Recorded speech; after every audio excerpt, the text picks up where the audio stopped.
Okay hello students. सो अब हम लोग डिस्कस करते हैं नेक्स्ट टॉपिक क्या मियोसिस के बारे में। एंड आई थिंक सो अब तक जो मैंने पढ़ाया था वो आप सब लोगों ने प्रैक्टिस कर लिया होगा। ठीक है, तो आज हमारा लास्ट टॉपिक बचा हुआ कौन सा, मियोसिस वाला। तो वो टॉपिक कंप्लीट और ये चैप्टर कंप्लीट। तो ये बहुत छोटा सा चैप्टर था। चलो, तो नेक्स्ट हम लोग यहाँ पे डिस्कस करेंगे किसके बारे में, मियोसिस के बारे में। तो मियोसिस की सिग्निफिकेंस मैं आपको ऑलरेडी पढ़ा चुकी हूँ। इसके चैप्टर के डे फर्स्ट पे मैंने आपको बताया था कि मियोसिस क्या होता है, मियोसिस कौन से सेल्स के अंदर होता है एंड मियोसिस से फाइनली क्या प्रोड्यूस होता है वगैरह ना। चलो, तो अब मियोसिस जो है ये बेसिकली है क्या।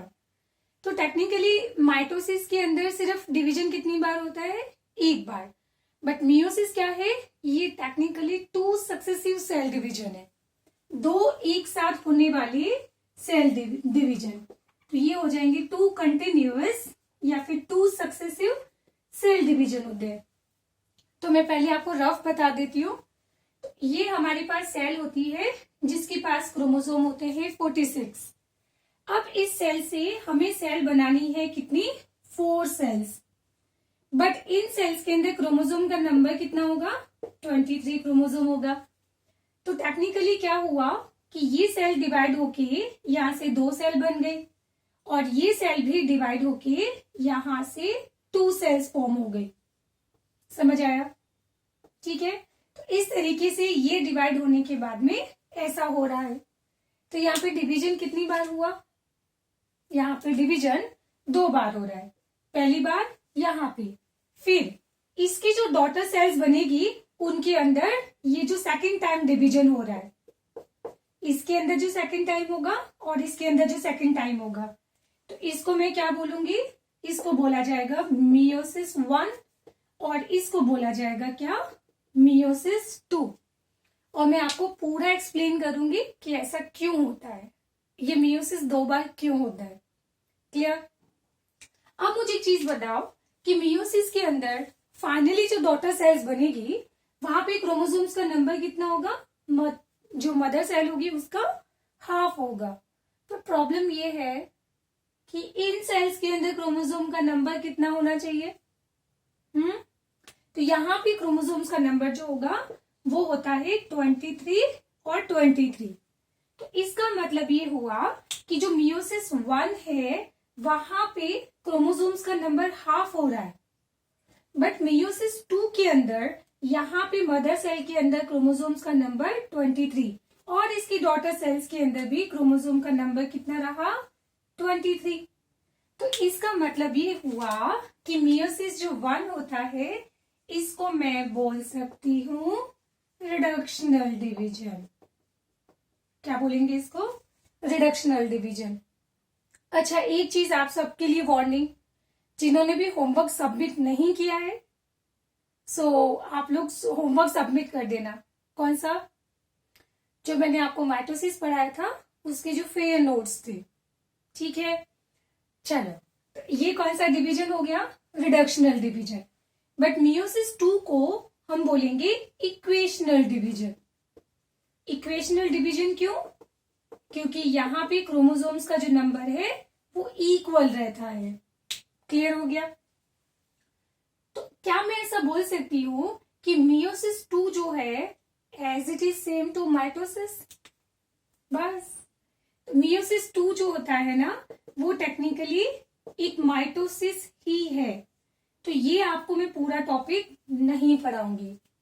बस इसमें थोड़ा सा चेंज ये होता है कि पिछली बार माइटोसिस के अंदर जो सेल थी उसमें 46 क्रोमोसोम थे। बट इन सेल्स के अंदर जो माइटोसिस होगा उन सेल्स के अंदर क्रोमोसोम्स का नंबर कितना दिया हुआ है, 23। बाकी इसके अलावा इसमें कुछ भी डिफरेंस नहीं होता है। तो meiosis 2 exactly same to mitosis. तो ये मैं आपको टॉपिक ही नहीं पढ़ाऊंगी। तो मुझे पढ़ाना क्या है, तो मुझे सिर्फ पढ़ाना है यहाँ पे क्या, मियोसिस 1 के बारे में। चलो, तो आप फटाफट इसको एक बार रफ में नोट डाउन कर लो जल्दी से।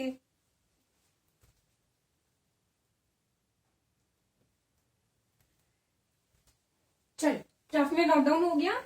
अब इसके बाद हम लोग स्टार्ट करते हैं मियोसिस के बारे में।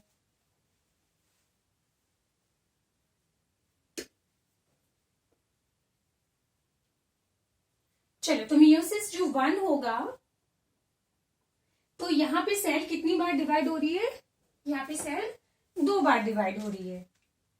तो यहाँ पे मियोसिस हम लोग इस तरीके से पढ़ेंगे, ये हो जाएगा यहाँ पे मियोसिस फर्स्ट, ठीक है। और इसके बाद जो होगा यहाँ पे होगा मियोसिस 2, बट मियोसिस 2 में आपको नहीं पढ़ाऊंगी, सेम एज माइटोसिस। तो ये बिल्कुल माइटोसिस का सेम होता है, बस फर्क ये होता है कि यहाँ पे क्रोमोसोम्स का नंबर 23 होगा, बाकी ये टॉपिक खत्म, ठीक है।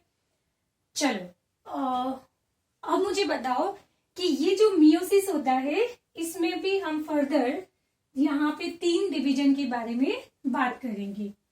कौन कौन सा?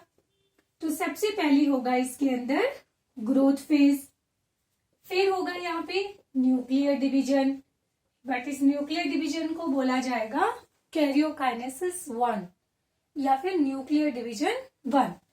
न्यूक्लियर डिवीजन को आप और बोल सकते हो कैरियो, और आगे क्या लिखा है? काइनेसिस। तो दिस इज कैरियोकाइनेसिस 1। और उसके बाद सेल में होगा क्या? साइटोकाइनेसिस। क्लियर? अच्छा, जब यहाँ पे मियोसिस 2 होगा तो अगेन यहाँ पे क्या होगा? तो सबसे पहले इसके अंदर होगी ग्रोथ फेज, फिर अगेन होगा इसके अंदर nuclear division, but nuclear division को हम बोलेंगे nuclear division 2, and then further होगा यहाँ पे साइटोकाइनेसिस, और फिर फाइनली, समझ आ गया? तो यहाँ पे मियोसिस कितनी बार हो रहा है? तो यहाँ पे मियोसिस अल्टीमेटली 2 बार हो रहा है, मियोसिस 1 एंड मियोसिस 2। कुछ बच्चे जो है ना, वो यहाँ पे बना लेते हैं मिसकॉन्सेप्ट। मिसकॉन्सेप्ट ये होता है उनका कि ये सेल है और ये क्या है? इसका न्यूक्लियस है। वो लोग ऐसा बोलते हैं कि न्यूक्लियस डिवाइड होने के बाद में कितने न्यूक्लियस बन गए? 2 न्यूक्लियस। अब ये दोनों न्यूक्लियस भी फर्दर एक और न्यूक्लियर डिवीजन करेंगे, और उसके बाद अल्टीमेटली यहाँ पे 4 न्यूक्लियस बन जाते हैं, और 4 न्यूक्लियस बनने के बाद यहाँ पे होता है साइटोकाइनेसिस, तो जिससे फाइनली यहाँ पे 4 सेल्स का फॉर्मेशन होता है। ऐसा कहना बिल्कुल गलत है। मैंने क्या लिखा है? पहले न्यूक्लियर डिवीजन हो जाएगा, उसके बाद साइटोकाइनेसिस होगा, और साइटोकाइनेसिस के बाद में जो हैप्लोइड सेल बनेगी, उस हैप्लोइड सेल के अंदर फिर से होगा स्टार्ट माइटोसिस। समझ आया? ठीक है। तो यहां से खुद से कोई भी मिसकॉन्सेप्ट आपको नहीं बनाने हैं, ठीक है। चलो, तो सबसे पहले हम लोग स्टार्ट करते हैं ग्रोथ फेज। तो ग्रोथ फेज में आपको पढ़ा चुकी हूं, ये मैं बिल्कुल भी यहाँ पे बात नहीं करूंगी। हो गया, खत्म। तो जीवन फेज के अंदर क्या करती है? सेल मैक्सिमम ग्रोथ करती है। मोस्ट ऑफ ऑर्गेनली यहाँ पे क्या होती है? डुप्लीकेट होती है। साथ में सेल मेम्ब्रेन की परमेबिलिटी बहुत ज्यादा इंक्रीज हो जाती है, तो इसका साइटोप्लाज्म का क्वांटिटी और क्वालिटी दोनों इंक्रीज हो जाता है। और जीवन फेज के अंदर सारी तैयारी होती है जो एस फेज में रिक्वायर होता है। तो एस फेज की जो भी रिक्वायरमेंट होती है या जो तैयारी होती है, वो जीवन फेज के अंदर कंप्लीट कर दी जाती है। जैसे एग्जांपल, न्यूक्लियोटाइड का फॉर्मेशन, ठीक है। फिर होता है एस फेज। एस फेज में हमने 2 इवेंट पढ़े थे, एक पढ़ा था डीएनए का रेप्लिकेशन होता है, और दूसरा हमने पढ़ा था क्या? न्यूक्लियस के अंदर डीएनए रेप्लिकेट हो रहा है, बट साइटोप्लाज्म के अंदर सेंट्रियोल डुप्लीकेट हो रहा है। क्लियर? फिर G2 फेज में हमने पढ़ा था कि सेंट्रियोल जो होंगे वो अपोजिट पोल्स में नहीं। G2 फेज के अंदर माइक्रोट्यूब्यूल्स का फॉर्मेशन होगा, mitochondria, chloroplast and Golgi body. इन सेल्स का यहाँ पे क्या होगा, डुप्लीकेशन होगा, और थोड़ा बहुत यहाँ पे प्रोटीन का सिंथेसिस भी होगा। हो गया खत्म। कितना टाइम लगा बताओ रिवीजन में। तो इस तरीके से रिवीजन करोगे बेटा तो कॉन्फिडेंस बहुत बूस्ट होता है इससे। अब इधर आ जाओ साइटोकाइनेसिस। तो अगर प्लांट सेल होगी तो साइटोकाइनेसिस कैसे होगा, सेल प्लेट के थ्रू होगा, जिसमें हमने पढ़ा था कि सेल प्लेट को बनाने के लिए जो भी मटेरियल्स की रिक्वायरमेंट होगी वो फुलफिल करेगा गोल्जी बॉडी।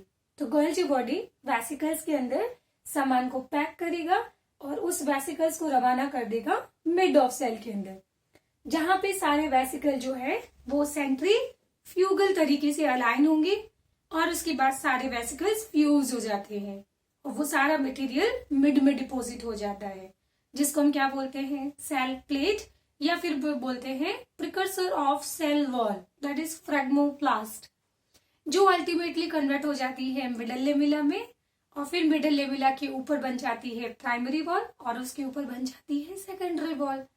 और इस तरीके से दोनों सेल एक ना कॉमन सेल वॉल से, नॉट कॉमन, सेल वॉल से क्या होती है, पार्टीशन बन जाता है वहां। और अगर एनिमल सेल होगी तो उसमें बनता है cell furrow, but cell furrow कैसे बनता है, centripetal with the help of microfilament. ठीक है, और माइक्रोफिलामेंट हमने पढ़ा था द सेल वाले टॉपिक के अंदर, जो बने होते हैं एक्टिन प्रोटीन के। समझ आ गया पक्का।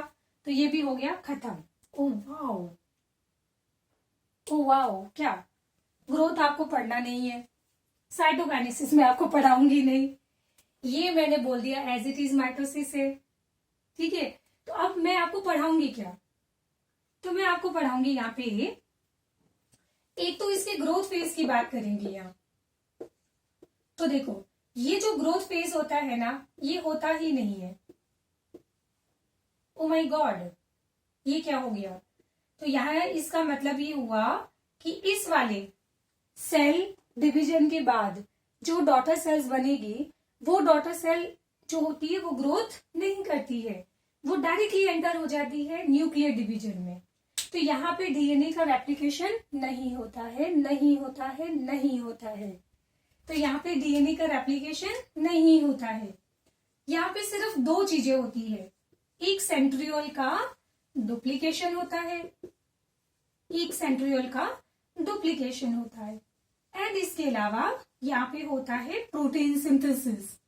और वो प्रोटीन भी किसके लिए, प्रोटीन भी किसके लिए, आगे जो भी डिवीजन होगा उसके लिए जो रिक्वायर्ड प्रोटीन होती है, उस प्रोटीन का फॉर्मेशन होता है यहाँ पर, बस। इसके अलावा यहाँ कुछ भी नहीं होता है। तो इसका मतलब हमने कभी ग्रोथ फेज को और क्या बोला था, इंटरकाइनेसिस। तो मियोसिस 1 और मियोसिस 2 के अंदर इसके बीच में जो इंटरकाइनेसिस होता है वो क्या होता है, ऑलमोस्ट अब्सेंट होता है। इंटरकाइनेसिस ऑलमोस्ट क्या होता है, अब्सेंट। एक चीज सुनो, पिछली क्लास के अंदर हमने पढ़ा था कि G1 फेज, S फेज और G2 फेज, इन तीनों को मिला के बोला जाता है इंटरकाइनेसिस। और ये इंटरकाइनेसिस पूरे सेल डिवीजन का सबसे मैक्सिमम ड्यूरेशन ऑक्यूपाई करने वाला फेज है। तो पूरे सेल डिवीजन के अंदर जो 95% जो ड्यूरेशन होता है वो किसका होता है, इंटरफेज का। तो लॉन्गेस्ट फेज होता है इंटरफेज, बट आपको मैं ये बोल रही हूं कि ये वाला जो इंटरफेज होता है ये अप्रॉक्स होता ही नहीं है।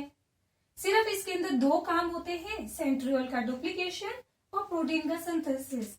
सो दैट्स व्हाई ये जो इंटरकाइनेसिस होगा ये हम बोल सकते हैं कि नियरली अब्सेंट होगा, या फिर हम बोल सकते हैं very very very very short होगा, बहुत छोटा इंटरकाइनेसिस होगा। तो इस तरीके से ये वाला मियोसिस 2 मैंने खत्म कर दिया है, और आपको मैं एक्सप्लेन करूंगी कि ऐसा क्यों होता है कि यहाँ पे डीएनए रेप्लिकेशन नहीं होता है। ये हम लोग पढ़ेंगे, इसका रीजन बताऊंगी मैं आपको। ठीक है, यहाँ पे साइटोकाइनेसिस खत्म हो चुका है, यहाँ ग्रोथ फेज भी निपट गया।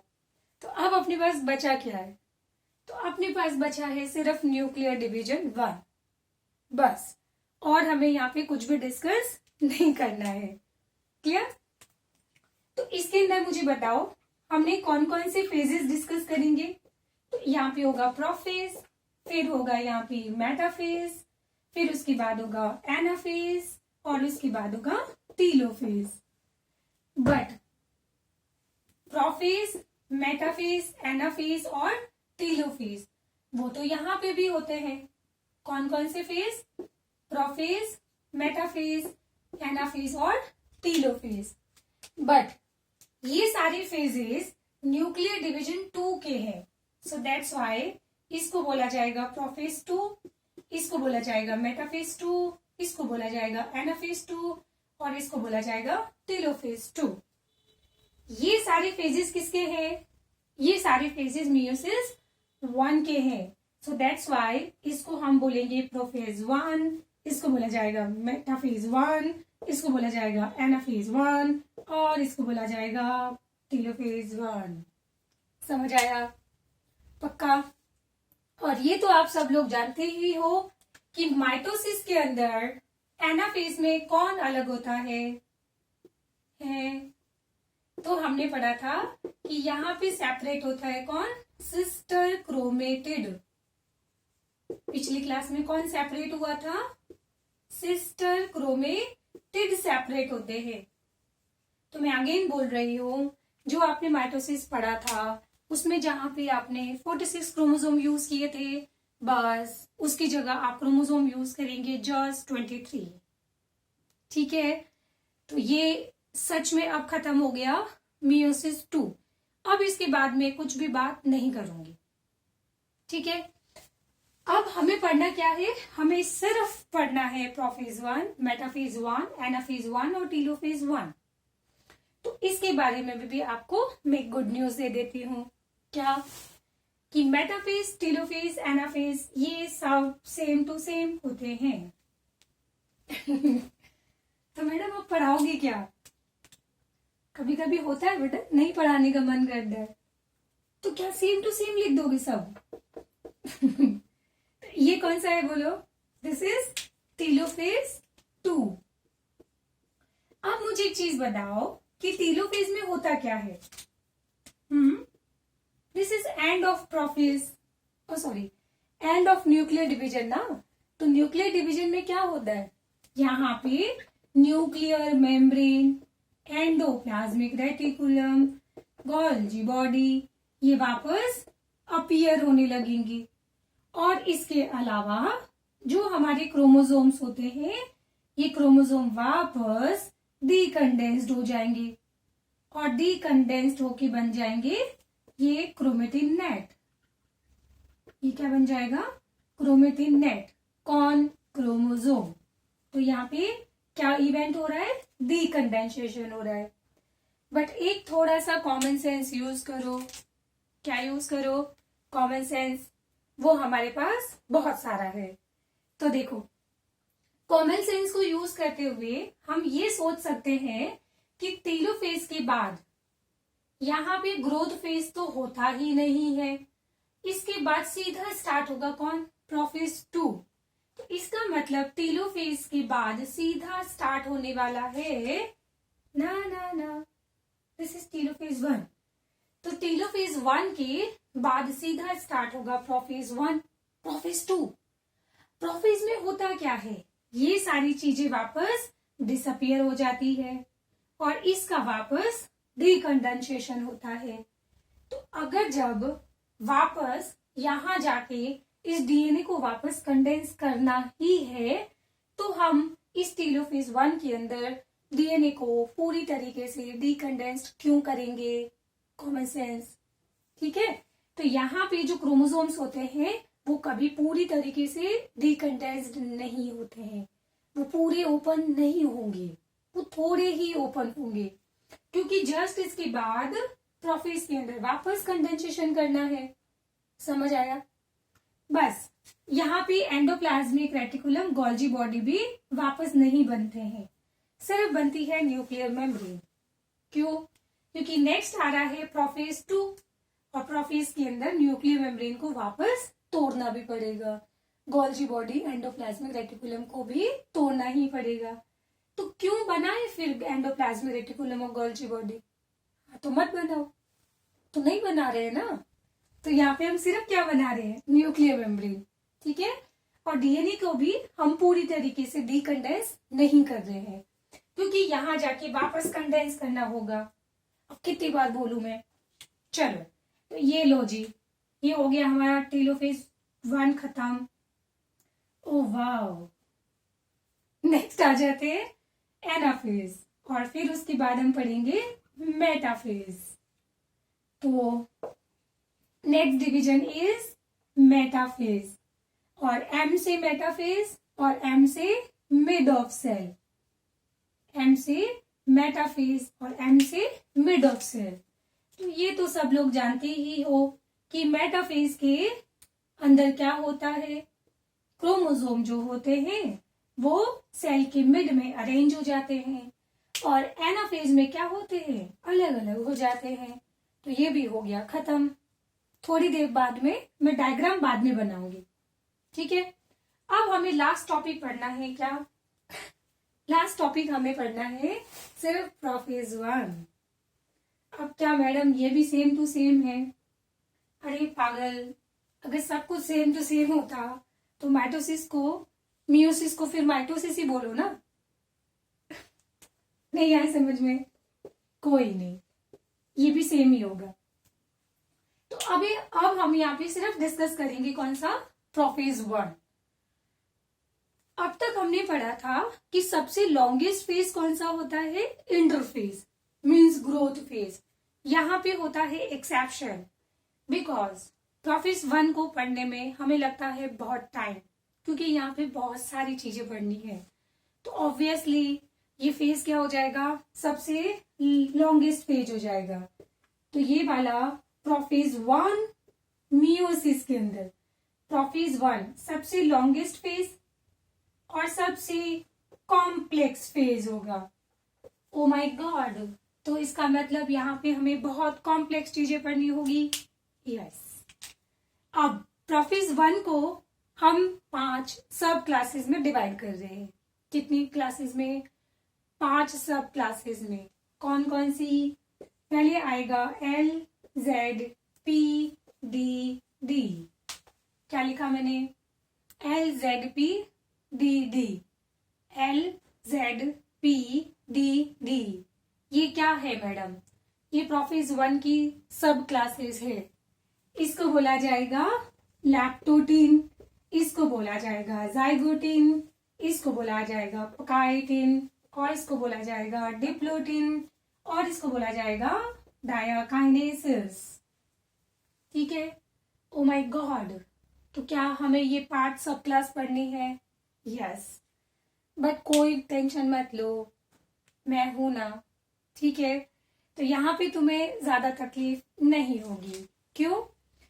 तुम एक छोटा सा दिमाग लगाओ बेटा, अगेन कॉमन सेंस। तो जो प्रोफेज 1 होता है इसमें ओवरऑल फेजेस कितनी है? 5 फेजेस है। और अगर मैं लास्ट फेज की बात करूं डायाकाइनेसिस, तो डायाकाइनेसिस टेक्निकली है क्या? ये टेक्निकली है एंड ऑफ प्रोफेज। और अब मुझे बता दीजिए कि प्रोफेज की एंड में होता क्या है? हाँ, हम कैसे डिसाइड करते हैं कि प्रोफेज खत्म होने वाला है? जब न्यूक्लियर मेम्ब्रेन गायब हो जाती है। तो टेक्निकली यहाँ पे nuclear membrane, endoplasmic reticulum, Golgi body, ये सब क्या हो जाते हैं? डिसअपियर। ये क्या हो जाएंगे यहाँ पे? डिसअपियर। तो ये खत्म हो गया डाइकाइनेसिस। समझ आ गया? नेक्स्ट हम बात करते हैं डिप्लोटिन के बारे में। तो डिप्लोटिन क्या होता है? डिप्लोटिन होता है starting phase of prophase, initial phase of prophase. तो क्या होता होगा यहाँ पे? तो हमने क्या पढ़ा था? क्या पढ़ा था? क्या पढ़ा था कि सेंट्रियोल जो होते हैं वो अपोजिट पोल्स में मूव करना शुरू करते हैं, और दूसरा यहाँ पे क्रोमोसोम्स का कंडेंसेशन होता है। तो यहाँ पे टेक्निकली क्या होगा? क्रोमोसोम्स का कंडेंसेशन शुरू होगा। तो ये हमारे पास, ओहो हो, क्रोमोसोम तो कंडेंसेशन के बाद बनते हैं, क्रोमेटिन नेट का कंडेंसेशन होगा। तो ये हमारे पास दिखाई दे रहा है क्रोमेटिन नेट, ये लो जी। और इसके ऊपर क्या मुझे न्यूक्लियर मेम्ब्रेन बनानी चाहिए? ओ यस, क्यों? क्योंकि न्यूक्लियर मेम्ब्रेन तो डायाकाइनेसिस में गायब होगी।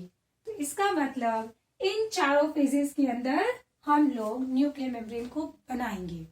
ठीक है, तो अब देखो, ये जब यहाँ पे क्रोमोसोम्स का, क्रोमेटिन नेट का जब कंडेंसेशन होगा तो अब क्रोमोसोम तुम्हें कुछ इस तरीके से दिखाई देंगे। ये क्या हो रहा है मैडम? तो ये सारे क्रोमोसोम जो होते हैं वो सारे अटैच हो गए एक तरफ जाके न्यूक्लियर मेम्ब्रेन के साथ। तो जैसे हम शादी ब्याह में, बर्थडे पे बुके किसी को गिफ्ट करते हैं ना, तो ये बिल्कुल एक बुके लाइक स्ट्रक्चर बन गया। क्या बन गया? एक बुके लाइक स्ट्रक्चर बन गया।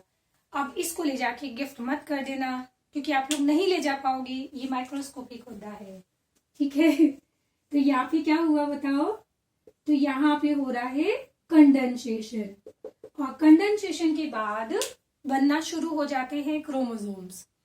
और ये जो क्रोमोसोम्स होते हैं ये सारे एक न्यूक्लियर मेम्ब्रेन में एक तरफ जाकर न्यूक्लियर मेम्ब्रेन के साथ अटैच्ड हो जाते हैं, और ये अपीयरेंस देते हैं जस्ट लाइक बुके, इसलिए इसको बोला जाता है बुके लाइक स्ट्रक्चर।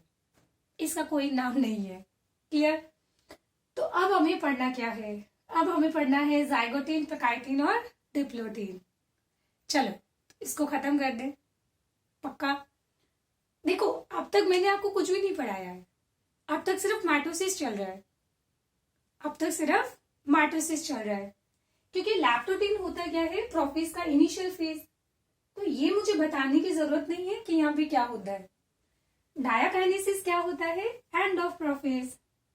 अब प्रोफेज के एंड में क्या होता है ये भी मुझे बताने की जरूरत नहीं है, और ये तो हम सब जानते ही है। तो मुझे यहाँ पे पढ़ाना क्या है? यहाँ पे मुझे सिर्फ जाइगोटिन, पैकाइटिन और डिप्लोटिन के बारे में डिस्कस करना है। चलो आओ करते हैं डिस्कस। तो देखो, हम लोग क्या बोलते हैं कि हम लोग होते हैं डिप्लॉयड। डिप्लॉयड होने का मतलब है कि हमारे पास हर एक क्रोमोसोम की दो कॉपी होती है। एक कॉपी हमारे पापा से आती है और एक कॉपी हमारे मम्मी से आती है। तो हमारे पास फर्स्ट क्रोमोसोम की कितनी कॉपी है? 2 कॉपी। सेकंड क्रोमोसोम की कितनी कॉपी है? 2 कॉपी। थर्ड क्रोमोसोम की कितनी कॉपी है? 2 कॉपी। फोर्थ की भी 2 कॉपी, फिफ्थ की भी 2 कॉपी, सिक्स की भी 2 कॉपी। ठीक है, तो इस तरीके से हम लोग हो जाते हैं डिप्लॉयड। पक्का? अब इसमें होता क्या है कि एक क्रोमोसोम की सारी कॉपी जो है हमारे पापा से हमें गिफ्ट मिला है, ठीक है, और एक कॉपी हमें गिफ्ट मिला है मम्मी से। तो बेटा हमें मम्मी से कितनी इंपॉर्टेंट चीजें मिली है? 23 क्रोमोसोम। पापा से कितना इंपॉर्टेंट चीज मिला है? 23 क्रोमोसोम्स। और कभी कभी मैंने सुना है कि बच्चे अपने पैशन फॉलो करने में अपने पेरेंट्स के पैशन भूल जाते हैं। नहीं आया समझ में? बेटा बहुत सारे पेरेंट्स चाहते हैं कि मेरा बच्चा नीट एग्जाम क्लियर कर ले या आईआईटी का एग्जाम क्लियर कर ले, ठीक है, पर बच्चे की जिद होती है कि मुझे म्यूजिक में जाना है, मुझे फलाना करना है, मुझे ढीकरा करना है, ठीक है, और उस केस में वो अपने पेरेंट्स की ख्वाबों को लगा देते हैं आग, और सिर्फ सेल्फिश होके सिर्फ अपने बारे में सोचते हैं। तो मेरे कहने का मतलब ये हुआ, क्या हो जाएगा बेटा अगर एक पेरेंट्स के लिए तुम नीट एग्जाम क्वालिफाई कर लो तो? क्या हम अपने पेरेंट्स के लिए इतना भी नहीं कर सकते हैं? एक बार नीट एग्जाम क्वालिफाई कर लो, आईआईटी का एग्जाम निकाल लो, उसके बाद में जो तुम्हें करना है करो। क्या मुझे बताओ, इस 1 साल में 2 साल में ही आपको मतलब सारे अपने ड्रीम परस्यू करने हैं क्या? क्या हम अपने पेरेंट्स के लिए इतना भी सेक्रीफाइस नहीं कर सकते हैं क्या? मैं आपको आपका ड्रीम सेक्रीफाइस करने के लिए नहीं बोल रही हूँ बेटा। आपका ड्रीम आप 2 साल के लिए पोस्टपोन नहीं कर सकते हैं क्या, सिर्फ अपने पेरेंट्स के लिए? पॉइंट समझ आ रहा है मैं क्या बोल रही हूँ? हाँ, तो हमें बेटा लाइफ में इतना भी सेल्फिश नहीं बनना है कि अपने पैशन को फॉलो करने के लिए हम अपने पेरेंट्स के ड्रीम को सेक्रीफाइस कर दें। हमें दोनों के ड्रीम पूरे करने बेटा। कैसे? मैं आपको इसका एग्जाम्पल बताती हूँ। सबसे पहले जब मैंने पढ़ाना शुरू किया था कैरियर पॉइंट के अंदर, तो वहां पे 11th क्लास के अंदर 5 बच्चे थे जो IIT से थे। एंड वो 5 बच्चों का ग्रुप बहुत फेमस था, बहुत फेमस ग्रुप था, क्योंकि 5 के 5 दोस्त थे। बट उनकी दोस्ती इतनी स्ट्रांग थी ना कि जब क्लास में एग्जाम होता था ना तो उनके बीच में आपस में कंपटीशन होता था, और वो भी हेल्दी कंपटीशन। ऐसे झगड़ों वाला नहीं कि मेरा सिलेक्शन हो जाए या मैं सेलेक्ट हो जाऊं। वो ये एक दूसरे की हेल्प करते थे और हेल्प करने के बाद एक दूसरे को चैलेंज करते थे कि नाउ अब मुझे बता, मुझसे ज्यादा नंबर लाके दिखा। तो इस तरीके से उनका 11th खत्म हो गया और उनका 12th भी खत्म हो गया। और उसके बाद जो है वो पांचों के पांचों लिटरली IIT के अंदर चले गए। उनका सिलेक्शन हो गया, IIT क्लियर हो गया था।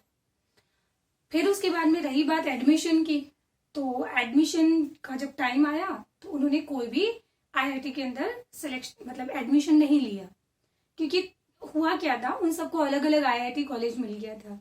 एक को IIT खड़गपुर मिल गया, एक को IIT दिल्ली, तो इस तरह से सब अलग अलग IIT में जा रहे थे। तो उन्होंने सोचा कि नहीं, हमें अपनी फ्रेंडशिप मेंटेन रखनी है, तो हम IIT कॉलेज नहीं जाएंगे। लिटरली उन्होंने जोधपुर के अंदर एक जो गवर्नमेंट कॉलेज है, क्या नाम है उसका, MBM मेडिकल नहीं, वो गवर्नमेंट कॉलेज इंजीनियरिंग का, तो वहां पे उन्होंने स्टेट गवर्नमेंट का एग्जाम क्लियर करके वहां पे 5 ने एडमिशन ले लिया। अब इधर इनके सबके पेरेंट्स के दिमाग खराब कि भाई पागल वागल हो गए हैं क्या, IIT क्लियर हो गया और IIT कॉलेज नहीं जा रहे हैं, और एक सिंपल से स्टेट गवर्नमेंट की कॉलेज से इंजीनियरिंग कर रहे हैं। ठीक है, 1 साल हुआ, 2 साल हुआ, 3 साल हुआ, 4 साल खत्म हुए। और उसके बाद 4 साल बाद जब UPSC के एग्जाम हुआ बेटा, तो उनमें से 5 के 5 IAS ऑफिसर बने थे। ये रियल स्टोरी है, आप कभी जोधपुर जा सकते हो कैरियर पॉइंट के अंदर। ठीक है, तो एक्चुअली जब उनसे पूछा गया कि जब आपको IIT में जाना नहीं था तो आपने फिर क्यों IIT के एग्जाम क्यों क्वालिफाइड किया था, तो उन्होंने ये बोला था कि ये हमारे पेरेंट्स का सपना था, वो हमने उनको पूरा करके दिया। अब उसके बाद में हमें IAS बनना था, ये हमारा सपना था, वो भी हमने पूरा किया। समझ आया? और एक बार आप इतने बड़े नेशनल लेवल का एग्जाम क्वालिफाई कर लोगे ना, तो आपके पेरेंट्स को आपके ऊपर इतना भरोसा हो जाएगा बेटा, फिर आपको वो फ्री कर देंगे कि आप लाइफ के अंदर कोई भी अपना ड्रीम परस्यू कर सकते हैं। तो ये 2 साल हमें हमारे पेरेंट्स के नाम करने हैं। ठीक है, इतना भी हमें अपने ड्रीम के लिए सेल्फिश नहीं होना है। क्लियर? चलो तो वापस टॉपिक पे आ जाते हैं। तो ये 23 क्रोमोसोम हमें कहां से मिले? फादर से। 23 क्रोमोसोम हमें कहां से मिले? मैटरनल। तो ये पैटर्नल क्रोमोसोम है, ये मैटरनल क्रोमोसोम है। अगेन ये पैटर्नल है, ये मैटरनल है, ये paternal maternal, paternal maternal, paternal maternal, paternal maternal chromosome है। क्लियर? तो अब देखो होता क्या है, इस पैकाइटिन के अंदर एक्चुअली क्रोमोसोम की होती है एक्सचेंज। क्या होता है? एक्सचेंज। तो ये एक्सचेंज मैं आपको एक्सप्लेन करती हूं कैसे। तो ये हमारे मान लो पापा जी का क्रोमोसोम है, जो कैसा है? काला क्रोमोसोम है। ठीक है, अब मम्मी सुंदर होते हैं तो मम्मी का क्रोमोसोम हम बनाते हैं रेड कलर से। तो ये हमने रेड कलर से क्रोमोसोम बना दिया। बट ये क्रोमोसोम कौन से हैं बताओ? ये क्रोमोसोम, अगर ये मैंने बोला है कि फर्स्ट क्रोमोसोम है पापा जी का, तो मम्मी का क्रोमोसोम भी कौन सा वाला होगा? फर्स्ट क्रोमोसोम होगा। तो अगर दोनों को दूर से देखो, कहां से देखो? दूर से देखो, तो ये दोनों क्रोमोसोम तुम्हें शेप और साइज में सेम लग रहे होंगे। शेप और साइज में दोनों क्या लग रहे होंगे, सेम लग रहे होंगे। ठीक है, तो होता भी है बेटा कि हमारे पेरेंट्स एक दूसरे के कॉम्प्लीमेंट्री होते हैं, तो ये क्रोमोसोम दोनों कैसे दिख रहे हैं, सेम दिखाई दे रहे हैं, तो इसलिए इनको हम बोलेंगे होमोलोगस क्रोमोसोम। क्या बोलेंगे इनको, होमोलोगस क्रोमोसोम। क्लियर, होमो मीन्स क्या होता है, सेम। और इसको अच्छे से मैं और एक्सप्लेन करूंगी 12th क्लास के अंदर कि एग्जैक्टली ये है क्या। ठीक है, तो अभी आप सिर्फ ध्यान रखना कि इन क्रोमोसोम्स का फॉर्म, इन क्रोमोसोम का शेप और इन क्रोमोसोम्स का स्ट्रक्चर आपको सब कुछ सेम दिखाई देगा। दैट्स वाई क्या बोलते हैं इनको, होमोलोगस क्रोमोसोम। तो ये फर्स्ट क्रोमोसोम किसका है, पापा का, तो ये फर्स्ट क्रोमोसोम किसका है, मम्मी का। अब यहाँ पे होता है क्रॉसिंग ओवर। क्या होगा, crossing over. And crossing over का मतलब होता है जीन एक्सचेंज। तो पापा जी के जीन मम्मी में चले जाएंगे और मम्मी के जीन पापा में चले जाएंगे, ऐसा आप बोलना गलत है। मम्मी के जीन पापा में नहीं जा सकते हैं बेटा, मम्मी और पापा के जीन हमारे अंदर आएंगे। ठीक है, हम यहाँ पे ये बोलेंगे कि मम्मी के क्रोमोसोम वाले जो जीन है वो पापा के क्रोमोसोम में चले जाएंगे और पापा जी के जो क्रोमोसोम के जो जीन है वो मम्मी जी के क्रोमोसोम में चले जाएंगे। ठीक है, तो देखो कैसे। अब यहाँ पे ये होता है जीन एक्सचेंज। ये क्या हो गया, यहां से हो गया जीन एक्सचेंज।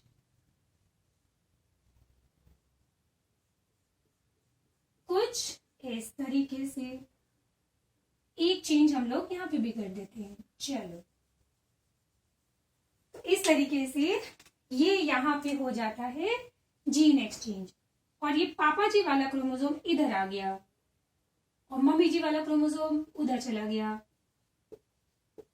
ठीक है, तो इस तरीके से ये क्या हो गया, जीन एक्सचेंज हो गया। एक चीज मुझे आपको और बतानी थी यहाँ पे कि ये दोनों क्या है, बोलो, ये वाला और ये वाला क्या है, ये दोनों आपस में सिस्टर क्रोमेटिड है। ये क्या है, दोनों सिस्टर क्रोमेटिड है। ये क्रोमोसोम और ये वाला, ये भी मम्मी मम्मी की है ना, तो इसलिए इनको बोला जाएगा सिस्टर क्रोमेटिड।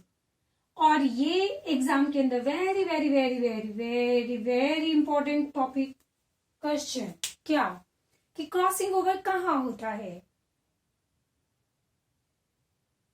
क्रॉसिंग ओवर कहाँ होता है, मतलब किसके बीच में होता है।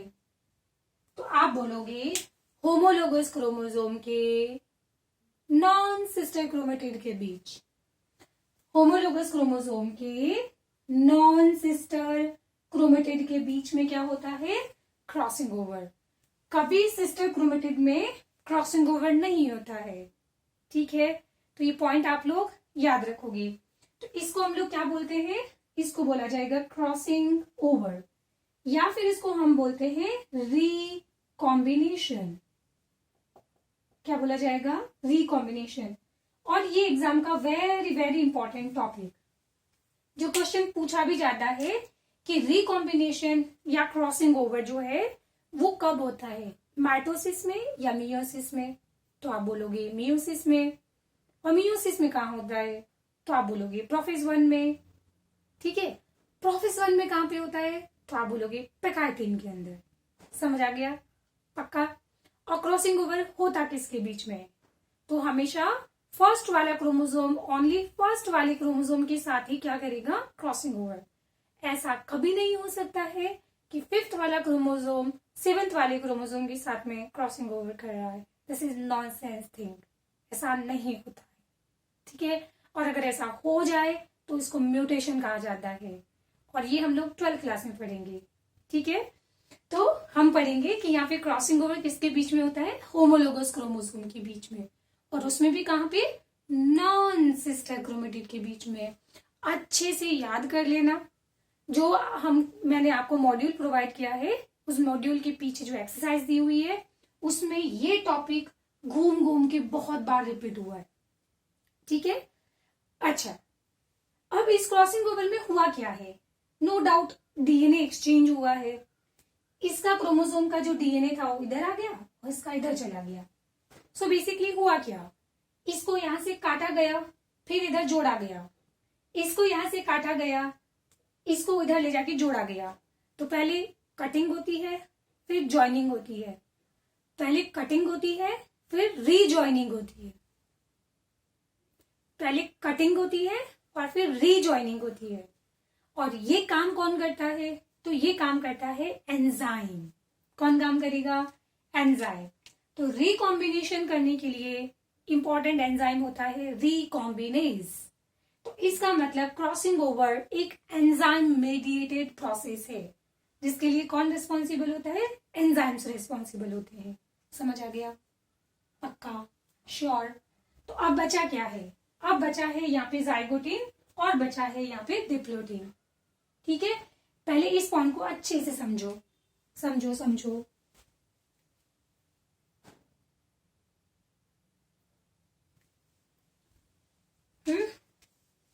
चल, तो समझ लिया होगा। तो मुझे एक चीज बताओ, इसके अंदर आपको टोटल क्रोमेटिड कितने दिख रहे हैं, दो ये हो गए, दो ये हो गए, तो टोटल क्रोमेटिड कितने हो जाते हैं, 4। तो इसलिए इसको बोला जाएगा टेट्राड।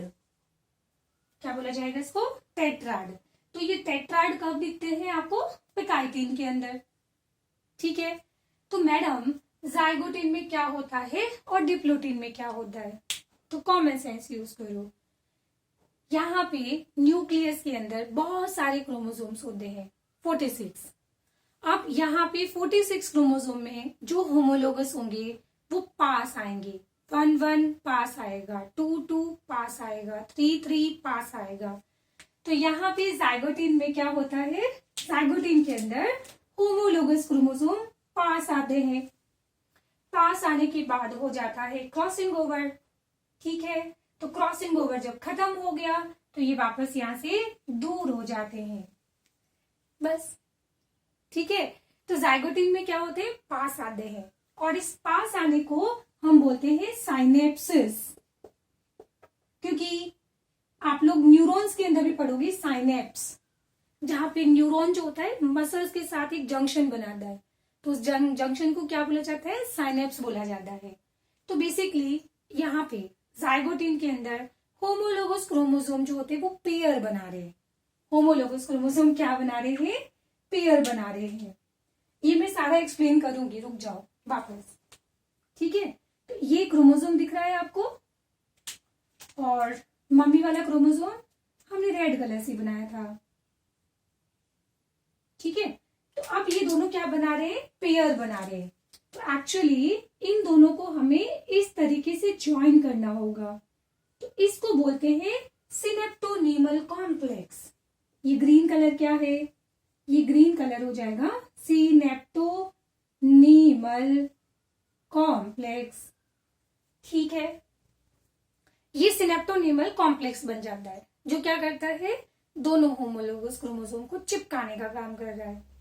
और इस प्रोसेस को क्या बोलते हैं, तो इस प्रोसेस को बोला जाएगा साइनेप्सिस। ठीक है, तो जाइगोटिन के अंदर होमोलोगस क्रोमोसोम पेयर बनाएंगे, उसको बोला जाता है साइनेप्सिस, और ये पेयरिंग होती है थ्रू सिनेप्टोनीमल कॉम्प्लेक्स। जब पेयरिंग हो जाती है तो उसके बाद में क्रॉसिंग ओवर हो जाता है, और जब क्रॉसिंग ओवर हो जाता है तो उसके बाद में ये वापस अलग अलग हो जाते हैं।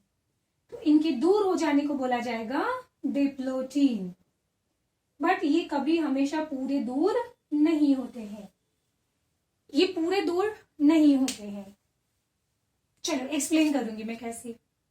तो मैं एक काम करूं, क्या करूं कि ये मैं सारा रब कर देती। ओ मैडम हमने लिखना था, रुक जाओ बेटा। तो एक काम करो, पहले आप वीडियो पॉज करो, यहां से लेकर ये सारा पहले रफ में नोट कर लो। कहां पे, रफ में, ध्यान से। फेयर में बनाओगे गड़बड़ हो जाएगा, सब बनेगा भी नहीं। देखो मेरा भी नहीं बना था, इसलिए मैं वापस समझा रही हूं। ठीक है, तो इसको यहां से पूरा रफ के अंदर, यहां से ये पूरा रफ के अंदर नोट कर लो पहले।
चलो, तो मैंने सारा सब कुछ मिटा दिया है।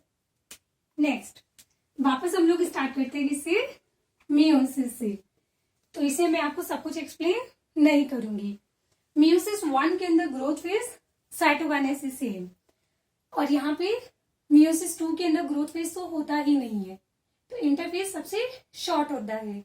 फिर न्यूक्लियर डिवीजन क्या होगा 2, और उसके बाद में साइटोकाइनेसिस। तो इस मियोसिस के अंदर मैं आपको सिर्फ एक्सप्लेन करूंगी क्या, न्यूक्लियर डिवीजन 1, ठीक है। मुझे पता था बेटा उस स्पेस में नहीं आएगा, बट क्योंकि मुझे फेयर वापस बनाना था इसलिए मैं समझाती गई वहां पे, तो तुमको 2 बार समझ आ जाएगा। तो न्यूक्लियर डिवीजन 1, तो न्यूक्लियर डिवीजन 1 जो होता है इसके अंदर हम फेजेस पढ़ेंगे कौन कौन से। एक तो होगा एनाफेज, बट ये एनाफेज कौन सा होगा, एनाफेज 1। फिर ये क्या होता है, दिस इज मेटाफेज, बट ये भी कौन सा होगा 1।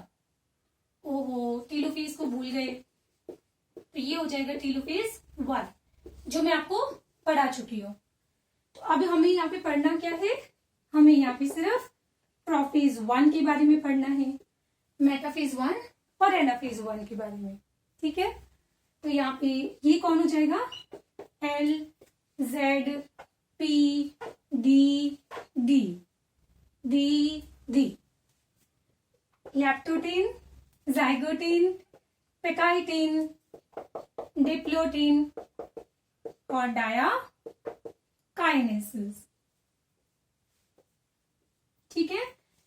तो आपको मैं बता चुकी हूं कि ये क्या है, this is initial phase of prophase.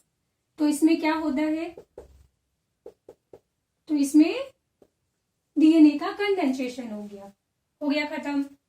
डायाकाइनेसिस क्या होगा, this is end of prophase. तो एंड ऑफ प्रोफेज में क्या होगा, न्यूक्लियर मेम्ब्रेन डिसअपियर हो जाएगी और क्रोमोसोम्स का डिकंडेंसेशन होगा, बट पूरी तरीके से नहीं होगा।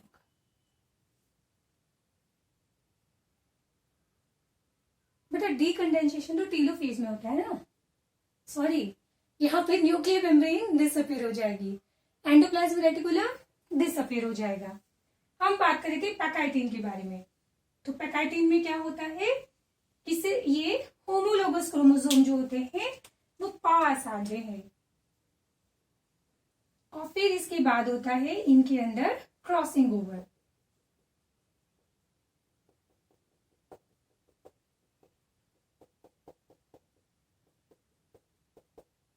हो गया, यहां से हो जाएगा क्या, क्रॉसिंग ओवर।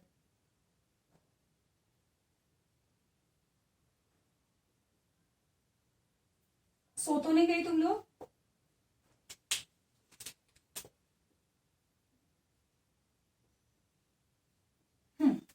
तो यहाँ पे टेक्निकली पेकाइटिन के अंदर क्या हो रहा है, यहाँ पे हो रहा है crossing over, crossing over, cross over, या फिर इसको हम बोलेंगे रिकॉम्बिनेशन। तो ये एक्चुअली प्रोसेस क्या होता है, enzyme mediated, enzyme mediated process है ये, जिसके लिए एंजाइम कौन सा रिस्पॉन्सिबल होता है, तो आप लोग बोलोगे रिकॉम्बिनेज। और ये रिकॉम्बिनेज एंजाइम करता क्या है, पहले कट करता है किसको, नॉन सिस्टर क्रोमेटिड को, एंड देन फिर उसके बाद में रीजॉइनिंग करता है, cutting and rejoining of non sister chromatid. और ये जो पेयर होता है इसको आप क्या बोलोगे, होमोलोगस पेयर, ठीक है। तो ये पॉइंट आप लोग खुद से नोट डाउन कर लेना कि यहाँ पे क्रॉसिंग ओवर होमोलोगस क्रोमोसोम के नॉन सिस्टर क्रोमेटिड के बीच में हो रहा है, ठीक है। तो ये काम खत्म हो गया पेकाइटिन का। तो जाइगोटिन में क्या होगा, जाइगोटिन में दोनों पास आएंगे, फिर यहाँ पे क्रॉसिंग ओवर हो जाएगा और फिर यहाँ पे दोनों दूर हो जाएंगे, ठीक है। तो ये क्रोमोसोम और ये वाला भी क्रोमोसोम, अब इनके बीच में जाइगोटिन के अंदर बनता है, इन दोनों को जोड़ने के लिए बनेगा सिनेप्टोनीमल कॉम्प्लेक्स, सिनेप्टोनीमल कॉम्प्लेक्स, ये आपको सिंपल माइक्रोस्कोप से नहीं दिखाई देगा। इसके लिए आपको शायद जरूरत पड़ती है इलेक्ट्रॉन माइक्रोस्कोप या माइक्रोस्कोप की जरूरत पड़ती है। ठीक है, सो बेसिकली इन दोनों के पास आने को बोला जाता है साइनेप्सिस, NAP, क्या बोला जाएगा, साइनेप्सिस। तो जब ये दोनों पेयर बना रहे हैं तो यहाँ पे आपको होमोलोगस क्रोमोसोम कितने दिखाई दे रहे हैं, 2 दिखाई दे रहे हैं। एक ये क्रोमोसोम हो गया और दूसरा वाला ये क्रोमोसोम हो गया। तो इसमें आपको दिखाई दे रहा है क्या, बाइवेलेंट। तो यहाँ पे बाइवेलेंट का मतलब क्या है कि यहाँ पे 2 होमोलोगस क्रोमोसोम्स का ये पेयर है, 2 होमोलोगस क्रोमोसोम का पेयर होता है। ठीक है, बट साथ का साथ यहाँ पे डीएनए का कंडेंसेशन भी हो रहा है, जो कंडेंसेशन कंप्लीट हो जाएगा प्रकार्योन के अंदर। तो जब यहाँ पे पूरा कंडेंसेशन हो जाएगा तो क्रोमोसोम सबसे शॉर्ट और सबसे थिक दिखाई देते हैं। तो उस वजह से आपको यहाँ पे प्रॉपर 4 क्रोमेटिड दिखाई देगी। तो यहाँ पे आपको दिखाई देगा टेट्राड। कहाँ लिखूं, इधर लिख देती हूँ। तो यहाँ पे टेट्राड का मतलब क्या हुआ, यहाँ पे टेट्राड का मतलब होगा कि यहाँ पे आपको टोटल 4 क्रोमेटिड्स दिखाई देगी। समझ आ गया, खत्म। उसके बाद में आ जाते हैं डिप्लोटिन पे। तो साइनेप्स जाइगोटिन का उल्टा कर दो तो ये डिप्लोटिन होता है। यहाँ पे क्रोमोसोम पास आते हैं तो यहाँ पे होमोलोगस क्रोमोसोम दूर हो जाते हैं। तो दूर हो जाने का मतलब इनके बीच में जो आपको सिनेप्टोनीमल कॉम्प्लेक्स जो दिखाई दे रहा है, तो यहाँ पे सिनेप्टोनीमल कॉम्प्लेक्स क्या हो जाएगा, डिसॉल्व हो जाएगा, एक्सेप्ट वहां से जहां क्रॉसिंग ओवर हुआ है उसको छोड़कर बाकी जगह से सिनेप्टोनीमल कॉम्प्लेक्स दूर हो जाएगा। और यहाँ पे होमोलोगस क्रोमोसोम के दूर हो जाने को बोला जाता है, क्या बोला जाता है, हाँ, इनको बोला जाता है टर्मिनेलाइजेशन। मतलब अब काम खत्म हो गया, टर्मिनल हो गया, एंड हो गया, तो अब क्रोमोसोम क्या हो गए, दूर दूर हो गए। तो क्या बोला जाएगा इसको, टर्मिनलाइजेशन। ठीक है, तो अब चलो इनको कर देते हैं दूर दूर। तो ये क्रोमोसोम आपको दिखाई दे रहा है, ठीक है, जिसके अंदर अब आ चुका है हमारी मम्मी का क्रोमोसोम भी, ये वाला। थोड़ा सा टॉपिक बचा है, बाकी हो गया खत्म। ठीक है, और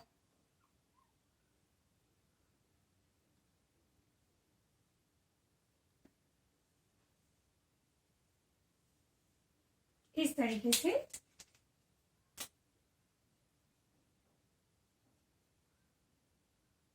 तो हमने क्या बोला था कि यहाँ पे सिनेप्टोनीमल जो कॉम्प्लेक्स होगा वो दूर हो जाएगा, डिसॉल्व हो जाएगा।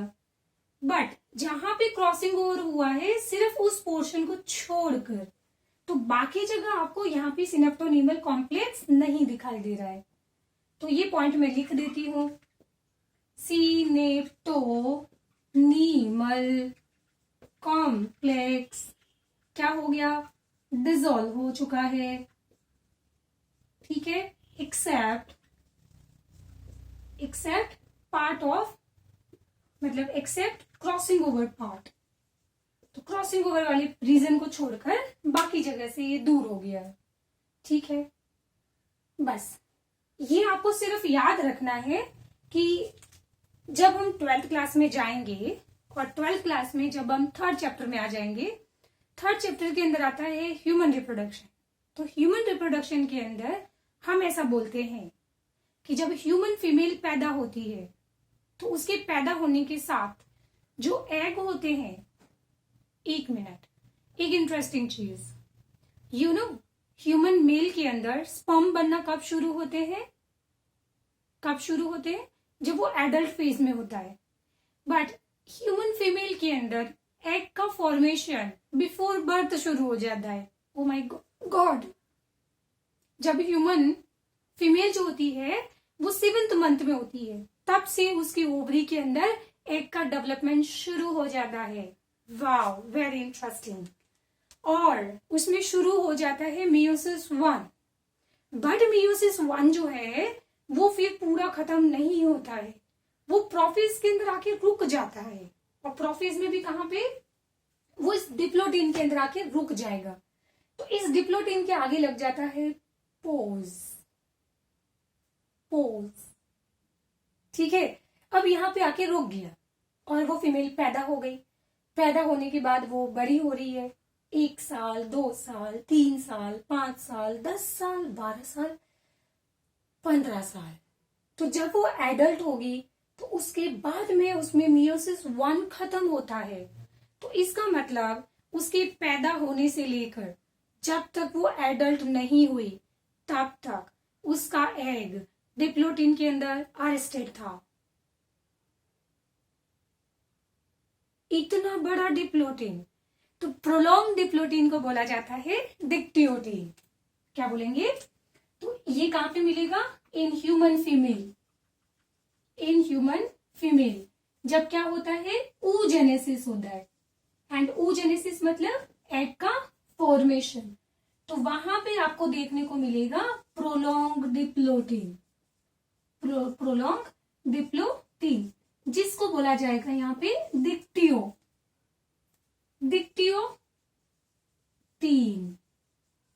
तो ये आप लोग ध्यान रखना। समझ आ गया? हाँ, बस। तो ये खत्म हो गया हमारा प्रोफेज। अब आ जाते हैं मेटाफेज। तो ये ज्यादा मुझे कुछ बताने की जरूरत नहीं है क्योंकि आप सब लोग जानते हैं मेटाफेज 1 के बारे में। तो यहाँ पे क्या होगा कि जब प्रोफेज का एंड होता है तो जो सेंट्रियोल होते हैं वो अपोजिट पोल्स पे मूव करना भी शुरू करते हैं। तो जैसे ही प्रोफेज खत्म होगा और जैसे ही शुरू होगा मेटाफेज, तो यहाँ पे कौन पहुंच जाएगा? सेंट्रियोल पहुंच जाते हैं और इसके साथ यहाँ पे स्पिंडल फाइबर भी बन जाते हैं। ये लियो, स्पिंडल फाइबर बना दिए। अब इस स्पिंडल फाइबर पे अटैच होता है होमोलोगस क्रोमोसोम का पेयर। ठीक है, कौन सेपरेट होगा? होमोलोगस क्रोमोसोम का पेयर आके अटैच होगा। देखो यहाँ पे कुछ बच्चे गलत बोलते हैं, मिसकॉन्सेप्ट होता है उनको, वो मैं क्लियर करूंगी, रुक जाओ। तो ये जो होमोलोगस का क्रोमोसोम का पेयर होगा वो यहाँ पे आके अटैच हो जाता है ऐसे, और फिर ऐसे। मैं एक और बना देती हूं पेयर, ऐसे और ऐसे। एक और पेयर बना लेते हैं हम, ऐसे और ऐसे। एक पेयर और बना लेते हैं, ऐसे और ऐसे। तो इस तरीके से यहाँ पे सारे के सारे पेयर जो होते हैं, मतलब 23 जो पेयर्स होते हैं वो यहाँ पे अलाइन हो जाते हैं। बट इस अलाइनमेंट के अंदर ऐसा कभी नहीं होता है कि सारे पापा के क्रोमोसोम एक तरफ और सारे मम्मी के क्रोमोसोम एक तरफ। ऐसा कभी नहीं होता है बेटा कि इधर वाले क्रोमोसोम सारे पापा वाले होंगे और इधर वाले क्रोमोसोम सारे मम्मी वाले। ऐसा नहीं होता है। तो वो रैंडमली डिस्ट्रीब्यूट हो जाते हैं। मान लो कि फर्स्ट वाला पापा का क्रोमोसोम ये है, मम्मी का ये है, फिर मम्मी का सेकंड ये है, पापा का ये सेकंड है, ये पापा का थर्ड है, ये मम्मी का थर्ड है, ये पापा का फोर्थ है, ये मम्मी का फोर्थ है। तो इस तरीके से क्या हो जाता है? रैंडम डिस्ट्रीब्यूशन हो जाता है। ठीक है, पक्का? चलो, हो गया रैंडम डिस्ट्रीब्यूशन। अब रैंडम डिस्ट्रीब्यूशन होने के बाद ये सारे क्रोमोसोम जो है वो मिड में आके अलाइन हो जाते हैं और फिर इस तरीके से बनती है metaphasic plate. But very very interesting क्या कि यहाँ पे मेटाफेजिक प्लेट कितनी बन रही है? 2। एक मेटाफेजिक प्लेट यहां से बन रही है और एक मेटाफिजिक प्लेट यहाँ बन रही है। तो ये इंटरेस्टिंग चीज आपको यहाँ पे मिलेगी, क्या? 2 मेटाफिजिक प्लेट। बस खत्म। ठीक है, अब आ जाते हैं एनाफेज 1 में, जो लास्ट फेज है। तो ये लो, फिर ये मैंने बना दिया सेंट्रियोल,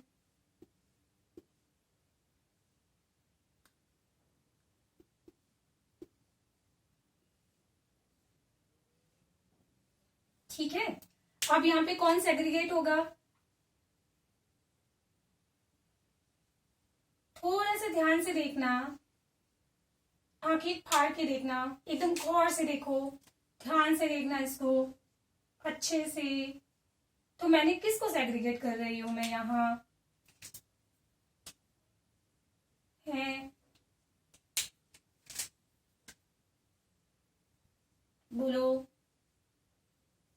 तो यहाँ पे मैं किसको सेग्रीगेट कर रही हूँ? यहाँ पे हम सिस्टर क्रोमेटिड को सेग्रीगेट नहीं कर रहे हैं। यहाँ पे तो भाई पूरे का पूरा क्रोमोजोम ऑपोजिट पोल्स पे जा रहा है, समझ आ गया? तो यहाँ पे सिस्टर क्रोमेटिड सेपरेट नहीं होते हैं। यहाँ पे कौन सेपरेट होगा? होमोलोगस क्रोमोसोम पेयर सेपरेट होता है। होमोलोगस क्रोमोसोम पेयर सेग्रीगेट होता है, समझ आ गया? तो इस सेग्रीगेशन के बाद होता क्या है कि टोटल क्रोमोसोम हमारे पास होते हैं 46, 23 वाले, ये वाले 23, ये वाले, तो ये हो जाता है 23 पेयर्स। बट इसमें से 23 क्रोमोसोम इस तरफ आ जाएंगे और 23 क्रोमोसोम इस तरफ आ जाएंगे, समझ आ गया? तो उसके बाद जो डॉटर सेल्स बनेगी उनके अंदर क्रोमोसोम्स का नंबर कितना होगा? 23 नंबर होगा, समझ आ गया पॉइंट? ठीक है, सो दैट्स वाई इसको बोलते हैं हम लोग रिडक्शनल डिवीजन। क्लियर? तो अब आपका होमवर्क है कि आप मुझे माइटोसिस के प्रोफेज में और मियोसिस के प्रोफेज 1 में आप मुझे डिफरेंस लिख के बताएंगे। ये सबका होमवर्क है और सबको सबमिट करना कंपलसरी है, ठीक है? सेकंड, माइटोसिस का जो मेटाफेज होता है और मियोसिस का जो मेटाफेज 1 होता है उसमें मुझे आप डिफरेंस समझाएंगे। फिर तीसरा, माइटोसिस का हमने जो एनाफेज पढ़ा था और मियोसिस का जो एनाफेज पढ़ा था उसमें भी आप मुझे होमवर्क सबमिट करेंगे, ठीक है? तो मैं एक काम कर रही हूँ, मैं क्लास आज की यहीं पे ओवर कर रही हूँ। नेक्स्ट क्लास के अंदर हार्डली हाफ आवर का एक टॉपिक होगा, बट नेक्स्ट क्लास के अंदर हम नया चैप्टर शुरू करने वाले हैं। कौन सा चैप्टर? वो आपके लिए सस्पेंस है, ठीक है? चलो, समझ आ गया? पक्का? तो ये छोटा सा चैप्टर था जो आपका खत्म हो गया। अच्छा, एक होमवर्क और देना बनता है। क्या? हम लोगों ने वो याद है माइटोसिस का सी लिखा था, 2C 2C 4C 4C 4C, फिर 2C 2C 2C लिखा था, है ना? और फिर यहाँ पे 2N 2N 2N 2N 2N लिखा था। अब आपका होमवर्क है कि आप मुझे ये सबमिट करेंगे कि मियोसिस का आप कैसे लिखोगे, मियोसिस का C कैसे लिखोगे और 2N कैसे लिखोगे, ठीक है? तो ये आपका होमवर्क है जो आपको सबमिट करना कंपलसरी है। चाहे गलत लिखो, मुझे उससे प्रॉब्लम नहीं है, आप गलत लिख के भी सबमिट कर सकते हो, बट ट्राई जरूर करना बेटा, ठीक है? ट्राई जरूर कर लेना। और ये 2 साल का टाइम है बेटा, आप अपने पेरेंट्स का ट्रस्ट जीत सकते हो। और एक बार आपने अगर पेरेंट्स का ट्रस्ट जीत लिया बेटा, तो आपको अपने ऊपर भी बहुत कॉन्फिडेंस होगा, ठीक है? ये चीजें अभी नहीं समझ आएगी, ये आपको बाद में समझ आएगी, ठीक है? चलो फिर आज के लिए इतना ही टॉपिक। अच्छे से पढ़ाई करना और अच्छे से स्माइल करते जाओ। फिर टाटा बाय बाय, जय हिंद।